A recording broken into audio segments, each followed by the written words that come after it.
Congress is considering declaring a national climate emergency to unlock federal powers and stifle oil development. That's according to Bloomberg. Meanwhile, the administration is announcing several projects this Earth Week.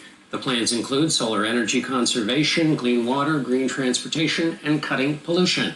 For some analysis, we want to bring on Melissa Lott. She's a professor at Columbia University's Climate School. She also hosts the Big Switch podcast, which explains how to rebuild our energy systems. Thank you so much for being here. Thanks for having me. Tell me what a climate emergency is and what that might entail. So when we talk about the potential for the president to declare a climate emergency, what it's saying is, you know what, there's a national emergency going on, and I need extra powers to be able to respond to it to protect the U.S. This is a contentious decision. If it's made, this discussion has come up many times, but if it is made, then the president would have additional powers in the short term, almost immediately. And what might those powers look like, and who would be the first to be nervous about new powers the president might have? In other words, I mean, would it be fossil fuel companies?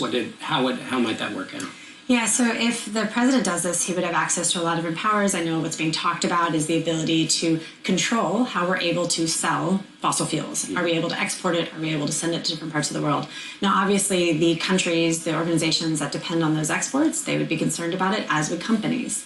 But that's not all that the president can do. The president can do a lot to bolster up the manufacturing, the production of clean energy technologies, and combined with some other powers that he has or that he could take advantage of, he could move the needle when it comes to climate change and emissions. So it's a mixed bag. I will say, when you talk to companies, uncertainty is the worst. If I can plan around it, I'm happy, even if it's maybe not the outcome I wanted. So the uncertainty of, is this going to happen, when might it happen, and how might it be implemented is a stress point. Let me ask you about the Climate Corps. How do you understand the Climate Corps and what it's supposed to do? It obviously echoes of FDR. Yeah. What are we getting from the Climate Corps, which the president discussed yesterday? Yeah, so the Climate Corps is trying to address, or at least as an outsider, as a professor at university when I'm studying it, it's trying to address a couple different things. One, we do not have the workforce that we need if we want to reduce emissions, if we want to clean up pollution. We don't have people trained in the different skill sets that we need, and we need them very quickly if we're going to respond to climate change, which is already happening and already affecting our health. So as a result of that, how do we train up those people at the same time, show folks that there are opportunities for all different skill sets, all different backgrounds to contribute positively in their communities, in their states? Last question. We are in a presidential year. Let's amend, and I'm not going to ask you about the political thing, except try and do it this way.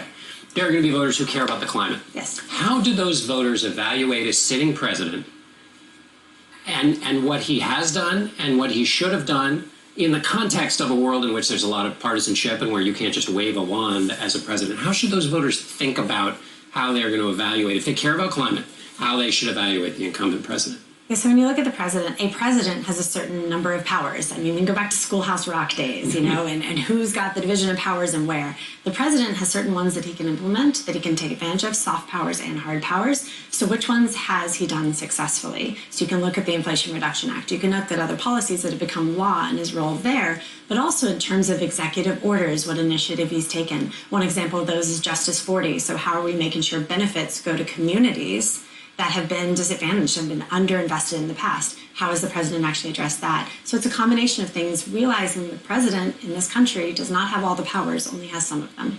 Melissa Lott from Columbia University's Climate School. Thank you so much for being with us. Thanks for having me.